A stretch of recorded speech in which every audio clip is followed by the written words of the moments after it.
Hello friends, Caitlin here, and do you want to know something really crazy? YouTube broke my toe. What? How did a company break your toe? That sounds like clickbait. No, they really did. Or at least I broke my toe participating in a YouTube funded activity in California, and if I hadn't, then I wouldn't have a broken toe.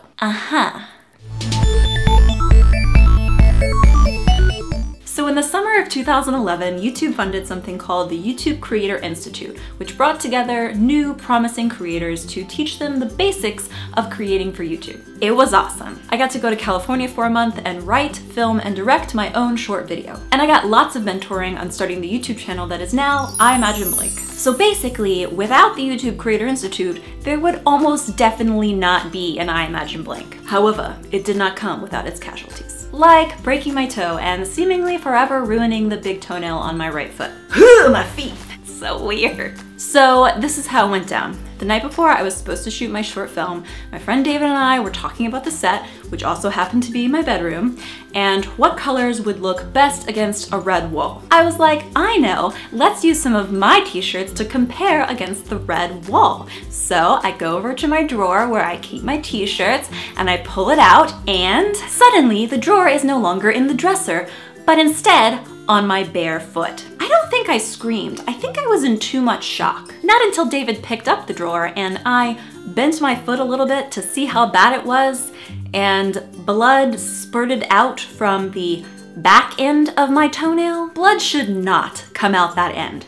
Ever. Then I screamed, and I did my best not to faint. What followed was a lot of chaos and pain and blood blooming underneath my toenail, and me wondering if at any moment my toenail was just going to pop off. And what didn't happen was me going to the ER or doing anything medical related, because apparently I'm crazy. Looking back, I'm almost positive that I broke my toe, because now I cannot bend that toe as far as I can bend my non-injured toe. It turned super purple and green and awful looking, and I had to hobble around the rest of the time that I was in Cali. Isn't that a beautiful picture? I actually had a rather insensitive guy tell me that I should probably avoid wearing sandals for the rest of the summer because of it.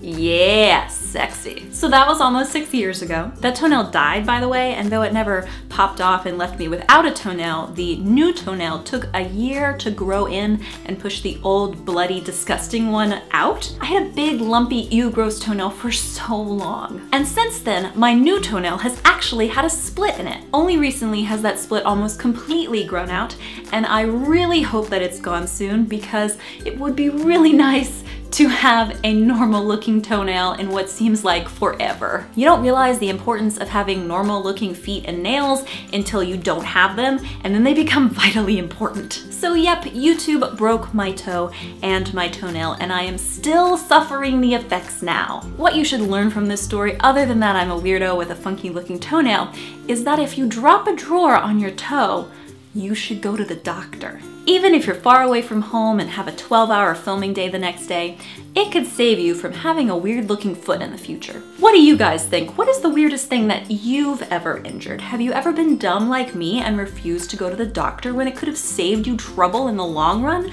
Tell me down in the comments. Plus, remember to like, favorite, share, and subscribe if this video made you smile, or at least gave you a weird laugh. See you guys on Thursday with a new video on being more creative in 2017. We're gonna be talking about and making a vision board.